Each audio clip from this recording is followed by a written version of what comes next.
नमस्कार किसान साथियों, स्वागत है आपका कृषि जानकारी यूट्यूब चैनल पर। मैं हूं आपका दोस्त कपिल धाकर। तो किसान मित्रों, अभी इस समय पर मैंने आपको कहा था, आज से 5-6 दिन पहले मैंने एक पोस्ट डाली थी। किसान मित्रों, मौसम जो दिन का जो तापमान है वो बढ़ गया है और इस समय पर सबसे खतरनाक कीट थ्रिप्स के अटैक होने के चांस जो है वो बढ़ गए हैं। क्योंकि आपने देखा होगा, गर्मी का जब भी समय होता है, जब ठंड के मौसम में गर्मी जब बढ़ जाती है, उस समय पर वो सबसे उपयुक्त समय होता है थ्रिप्स के लिए।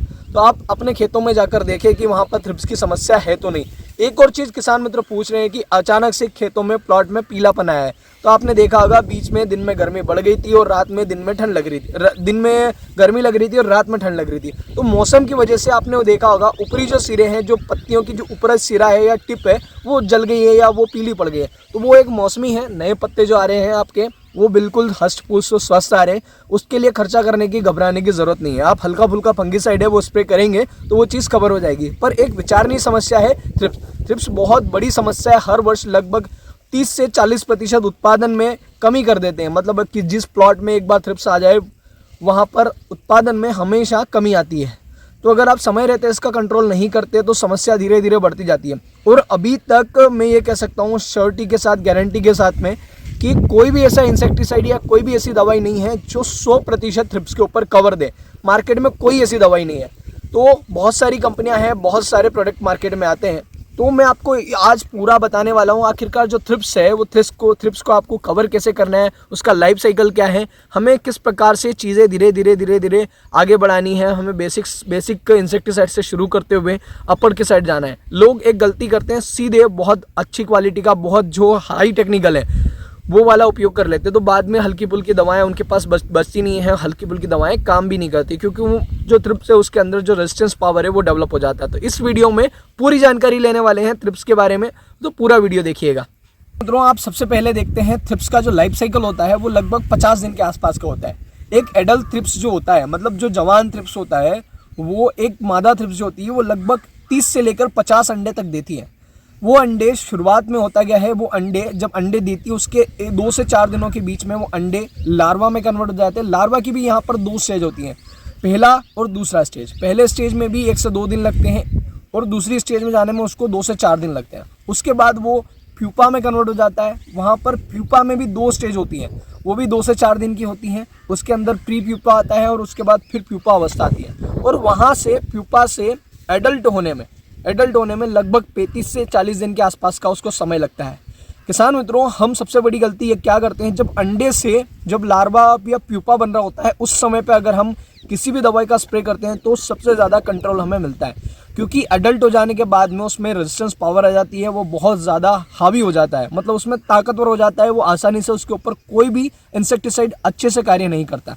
तो किसान मित्रों, मैंने आपको पहले भी बताया है, मार्केट में ऐसी कोई भी दवाई नहीं है जो थ्रिप्स के ऊपर कवर करे। और ये जो थ्रिप्स है, जैसे जैसे दिन में गर्मी बढ़ेगी वैसे वैसे इनका जो अटैक है वो बहुत ज़्यादा होता है। अब किसान मित्रों, देखा जाए कि आखिरकार जो थ्रिप्स है वो पाया कहाँ जाएगा, कहाँ से उनको ढूंढा जाए, कैसे पता लगाया जाए और कैसे पता लगा जाए कि ये प्लॉट के अंदर जो थ्रिप्स है वो आ चुका है। तो चलिए देखते हैं।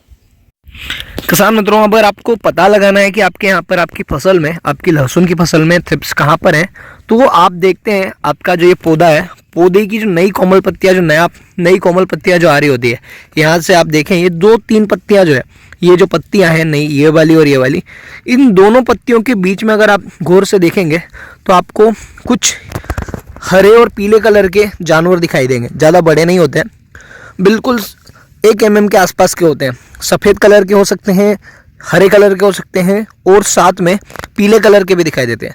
और जब अंतिम स्टेज में बहुत ज़्यादा बड़े हो जाते हैं, जब उनकी उम्र 45 दिन के आसपास हो जाती है, तो वो लगभग काले कलर के दिखने लगते हैं। तो किसान मित्रों, अगर आप यहाँ पर देखेंगे तो आपको थ्रिप्स दिखेंगे। यहाँ पर इस पौधे में नहीं है, अगर होते तो मैं पक्का दिखाता, क्योंकि मैंने यहाँ पर रेगुलर स्प्रे में करता हूँ। मेरे यहाँ पर एक स्प्रे हो चुका है, तो अभी थ्रिप्स आए नहीं है, और आए भी होंगे तो मर गए। तो किसान मित्रों, आप यहाँ से समझ सकते हैं कि यहाँ पर इस जगह पर आप देखेंगे। अब आपको कैसे पता लगाना है, देखने के बाद में बहुत सारे जो किसान मित्र हैं वो देखकर ही पता लगा देते हैं कि मतलब फसल देखी और पता लग जाता है कि इसके अंदर थ्रिप्स है। होता क्या है, ये जो थ्रिप्स है यहाँ पर इन पत्तियों से, जो नई पत्तियाँ आ रही होती है, कोमल पत्तियाँ, उनसे रस चूसते हैं, स्क्रैचेस हो जाते हैं। तो ये पत्तों का जो कलर है ये सफ़ेद हो जाता है, मतलब कलर थोड़ा सा फेड हो जाता है, भूरी भूरी पत्तियां हमारी दिखने लगती हैं, जो नई पत्तियां आती हैं। और रस चूसेंगे तो हमारी जो पत्तियां हैं वो कमज़ोर हो जाती हैं। कमज़ोर हो जाने के बाद में ये आप यहाँ पर देखिए इस प्रकार से मुड़ने लगती है, मतलब ये पत्तियां जो है पूर्ण रूप से चिपकने लग जाती है। और ये पत्ती यहाँ चिपकने के बाद में जो नई पत्तियां आती है वो प्रॉपर तरीके से निकल नहीं पाती, और बहुत सारी जगह आपने देखा होगा पत्तियां मुड़ जाती हैं। तो ये भी एक समस्या है, तो ध्यान रखें थ्रिप्स का। तो इस प्रकार से आप अपने खेत में रेगुलर ऑब्जर्वेशन रखिए, रेगुलर बेसिक से शुरू करते हुए धीरे धीरे आप अपर लेवल की साइड बढ़े। तो अगर आप नीचे से शुरुआत में अगर आप गहरा स्प्रे कर देंगे तो हो सकता है बाद में आपको थोड़ी परेशानी आए। तो यहाँ से आप अपने थ्रिप्स जो रेगुलर थ्रिप्स जैसी जो समस्या है इसके लिए रेगुलर ऑब्जर्वेशन बहुत ज़्यादा ज़रूरी है। अगर आप बहुत समय पर जाकर अगर खेत में आप जाकर ऑब्जर्वेशन रखेंगे तो आपके यहाँ पर थ्रिप्स जो है वो कवर में रहेंगे, और रेगुलर स्प्रे करेंगे तब भी आपके यहाँ पर जो थ्रिप्स है वो कवर में रहेंगे। किसान मित्रों, अगर आपके खेत में अगर आपको लग रहा है कि गर्मी दिन में बहुत ज़्यादा तापमान है, बढ़ गया है, रात को ठंडा रह रहा है, तो ठंडा गर्म वाला जो तापमान है वो थ्रिप्स के लिए सबसे बेस्ट और सबसे उपयुक्त होता है। गर्मी जब भी तापमान आपका दिन का तापमान जो है वो लगभग 20 डिग्री के आसपास जाता है, 20 से 25 डिग्री के आसपास, तो ये सबसे उपयुक्त समय होता है थ्रिप्स के लिए। तो आप कोशिश करें आपके खेत में रेगुलर ऑब्जर्वेशन रखें। एक चीज़ आपको सावधानी रखना है, अगर आपके खेत में आपको थ्रिप्स नहीं दिख रहे हैं तो आप स्प्रे ना करें, क्योंकि होता क्या है कि अगर आप स्प्रे कर देते हैं तो वैसा कंट्रोल नहीं मिलता। अगर आपको कहीं भी खेत में हल्के फुल्के भी थ्रिप्स दिख रहे हैं तो आप ये भी इंतज़ार ना करें कि ये थोड़े ज़्यादा हो जाएंगे, क्वांटिटी में हो जाएंगे, सब जगह हो जाएंगे तो उसके बाद हम स्प्रे करेंगे।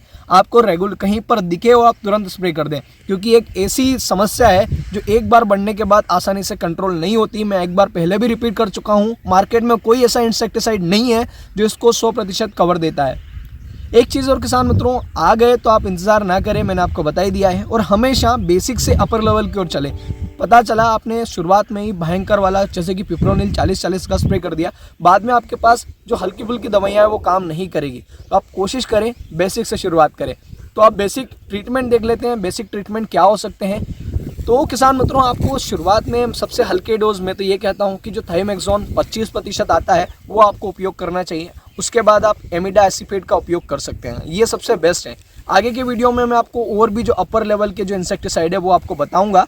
अभी तक के लिए बस इतना है कि आप बेसिक से शुरुआत करें, बिल्कुल हल्के से शुरुआत करें। होगा क्या कि अभी शुरुआत में हल्का हल्का जो डोज अगर आप बढ़ाएंगे तो आपके पौधों में भी वो चीज़ें जो नए टेक्निकल है वो रहेंगे, आपके लिए बचा के रखेंगे। आपने शुरुआत में वो हायर अपर लेवल के टेक्निकल उपयोग कर लिए तो आपके जो बाद में ये दवाइयाँ काम नहीं करेगी। तो आप बिल्कुल बेसिक से शुरुआत करें। मैंने आपको बता ही दिया है, सिजेंटा कंपनी में एक्टारा के नाम से आता है थाइमेक्सोन 25%, आप उसका प्रयोग कर सकते हैं। और किसान मित्रों, एक चीज़ और ध्यान रखिए, जब भी अब ये है यहाँ पे किसान बहुत बड़ी गलती करता है, एक सावधानी आपको रखनी है।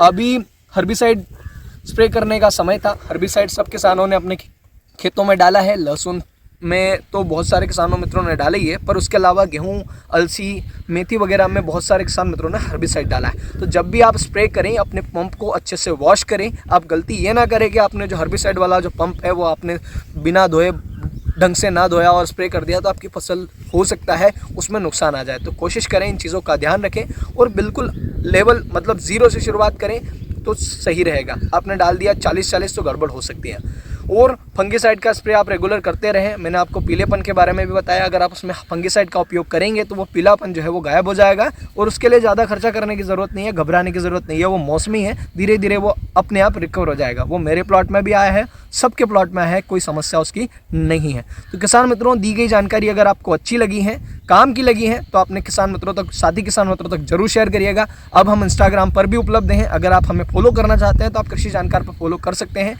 हमारा यूज़र नेम है कृषि जानकार, वहाँ पर आप अपने खेत के जो प्लॉट के जो फोटोज़ हैं वो भी आप शेयर कर सकते हैं। तो उससे आपको जो डायरेक्ट वहाँ पर हम कोशिश करेंगे आपको वहाँ पर जवाब दें आपके खेत की स्थिति देखकर। तो चलिए किसान मित्रों, वीडियो यहीं समाप्त करते हैं। साथी किसान मित्रों तक वीडियो शेयर करना ना भूलें।